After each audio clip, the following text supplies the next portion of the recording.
L'idée des assises me trotte dans la tête depuis quelques mois, voire même quelques années, parce que j'ai toujours, en tant que journaliste engagée, suivi un petit peu le mouvement féministe marocain. Et je déplorais le fait qu'il y avait énormément d'actions qui se faisaient, énormément d'événements qui se faisaient, mais chacun dans son coin.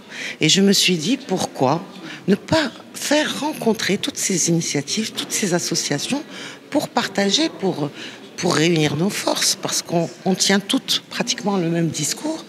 Et c'est dommage que nos voix soient dispersées. L'idée des assises donc, a germé depuis quelques mois et on était là en train d'essayer de voir comment s'organiser. Puis il y a eu les instructions royales qui nous ont un petit peu donné un peu de... Nous aussi, nous ont poussé à organiser très vite pour pouvoir faire un plaidoyer commun, un rapport commun qu'on remettra aussi aux instances concernées. La famille marocaine, la famille contemporaine marocaine n'a plus rien à voir avec celle de 2004.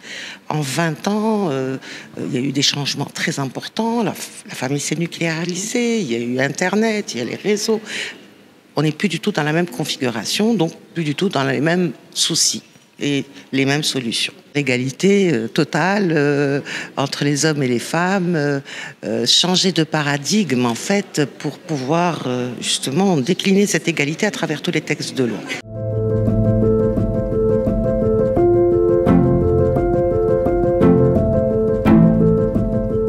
Les premiers noyaux du féminisme marocain remontent aux années 40.